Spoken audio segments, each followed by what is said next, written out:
My name's Amy. I'm a 24-year-old graphic designer. I'm currently single, focusing on my work and living alone in my grandparents' house in the neighboring town where I grew up. I've had no issues with my work relationships, but my real family has always been a source of trouble for me. I have an older sister, Melissa, who's 2 years older and was always favored by her parents. As a child, I loved to draw, but Melissa would often mock me, saying things like, "Mom, Amy's doodling again. It's embarrassing that she's my sister." She'd snatch my drawings and throw them away. My parents always sided with Melissa, nodding along to everything she said. They told me I needed to work and bring in money after finishing school, but my maternal grandparents disagreed and took me in. Thanks to them, I attended high school in a nearby town. I wanted to repay them after graduating, but they encouraged me to pursue vocational school instead. I've always loved creating original characters, so I went to graphic design school. Even as a student, I entered logo and design competitions. Some companies liked my designs, but one offered to use my original character as their mascot, which kick-started my career as a freelance designer working from my grandparents' home. My grandparents have been traveling across national parks in America for about a year, so I'm currently managing their house alone. However, Melissa keeps criticizing me, asking when I'll start contributing to the household and belittling my work as a freelancer. She's dismissive despite my efforts to explain. "I don't want them to think that my sister is like you. It's embarrassing, so don't come. I'll make sure you can't. Even if you do, I'll lend you my man. So why don't you go and experience what a date is like?" It seemed that my sister did not want me to attend. Furthermore, I was a little puzzled by my sister's last words. After thinking a bit, I told her, "Understood. I won't have anything more to do with all of you. I don't think of you as family. I'll cut off my ties, but remember, I won't be responsible for whatever happens," and hung up. As I was about to hang up, I had a feeling that my sister was sneering at my words, but I ended the call without worrying about it. The next day, since there was no more wedding I had to attend, I was enjoying my long-awaited day off. As I was barbecuing in my backyard, the intercom at my house suddenly rang. There stood my sister and parents. "Hello, wasn't today supposed to be Melissa's wedding?" I was waiting for my fiancé at the wedding venue, but no one showed up. Even when I asked the staff, they said that it had been canceled and there was no wedding scheduled, she yelled. To my sister's outcry, I calmly responded, "What does that have to do with me? Besides, I told you that I don't care what happens. I cut ties with you all yesterday. Please leave me alone." Everything started when my sister called me yesterday and told me not to attend the wedding. After hanging up the phone with my sister, our parents paid for Melissa's college and helped her get a job through connections. During college, she received a generous allowance and occasionally worked at nightclubs for extra money. In contrast, I've been working part-time since school days, gradually supporting my grandparents financially, although they insist they don't need it. Melissa looks down on me and doesn't understand my situation. Despite not being close to my family, they often criticize me without considering my circumstances. When I tried to stand up for myself, they made more hurtful remarks, so I usually keep quiet. Recently, Melissa invited me to her wedding, handed me the invitation, and bragged about her fiancé, the heir to a major company. She made condescending remarks about my life and even offered to find me a boyfriend, which I politely declined. Although my grandparents won't attend due to a cruise trip, I decided to go to the wedding after reconsidering. I confirmed my schedule and prepared to attend. But then Melissa called unexpectedly, telling me not to come to the wedding because, as she put it, it wouldn't matter if I was absent. My parents laughed along with Melissa, suggesting I fake being sick to skip the wedding. I was hurt and unsure how to respond. This version maintains the essence of the original while improving punctuation and simplifying the language for clarity.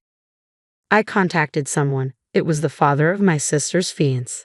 The reason I was able to get in touch with him was that he was the president of the company I work for. "Steve, I'm sorry to bother you when you're busy. I won't be able to attend the wedding of your son tomorrow."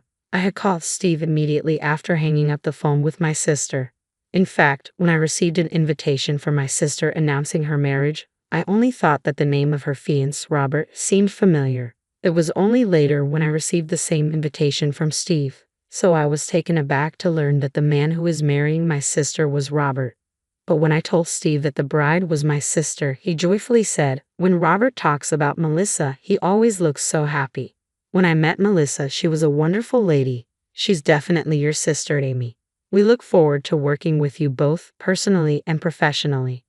Given this, I'd assumed my sister had cleaned up her past relationships with men. However, the fact that I was unable to attend because my sister told me not to come to the wedding was something I felt I had to tell Steve, who I had promised to meet at the wedding. When I did, Steve asked me, "What happened? The ceremony is tomorrow, isn't it?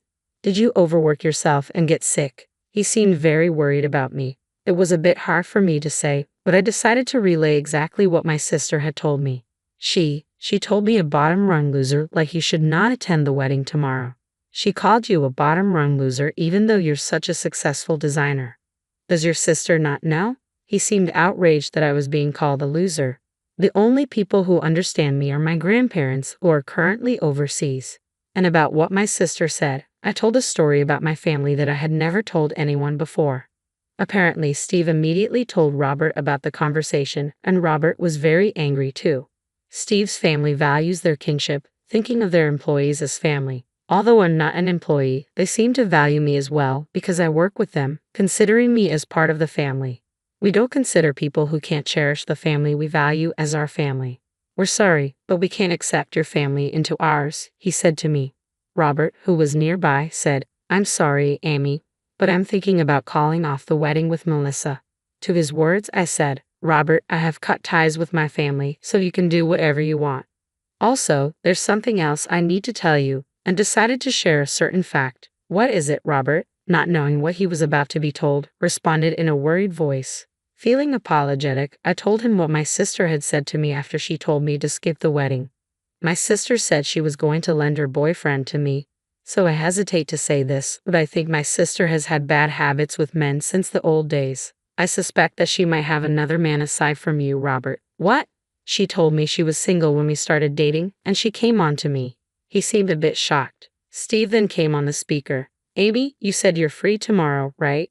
"Yes, I plan to be at home all day." "I see. Our family will not attend the wedding. We have a proposal for you."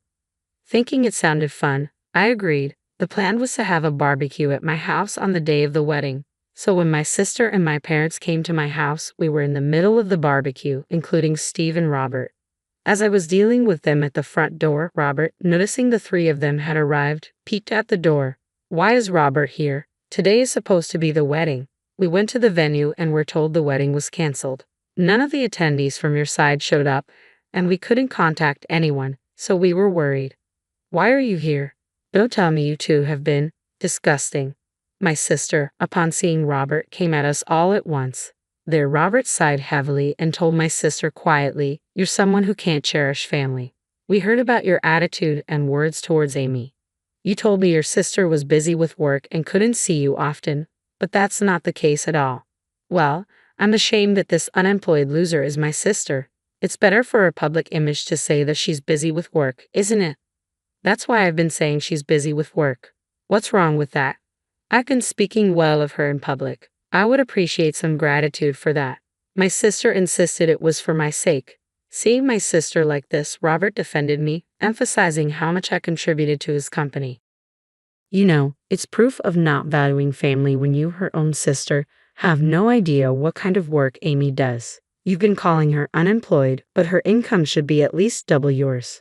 And your parents treated Amy the same way, right? I can't be with someone who can't value their own family. We should consider our engagement off." "What? Off? Does that mean I can't get married?" Even though Melissa seemed furious, she turned towards me with a mocking grin. "Wait, Amy's job is that amazing? I wouldn't have known unless someone told me. From now on, I promise to listen to you, Amy. Let's get along better." After Robert pointed it out, Melissa's attitude towards me changed dramatically. Whether it was due to an interest in my salary or not, my family was trying to suck up to me, but I rejected them clearly. No way. After all the humiliation and looking down upon me, it's too convenient to now say let's get along. Stop joking. No matter how much you try to flatter me, I won't help you financially. I told you yesterday I've cut ties with you as a family. Don't get involved with me anymore. If you continue to stay here, I'll call the police. If you don't want that, leave right now. The moment I mentioned police, the three of them changed color and quickly dispersed. After that, Robert and I returned to the backyard and continued enjoying our barbecue. A month later, I received a call from an unknown number. Assuming it was work-related, I decided to answer. "Hey, I got a bill from Robert. What did you say? You knew about my affair?" Before I could say hello, Melissa's shrill voice echoed in my ear.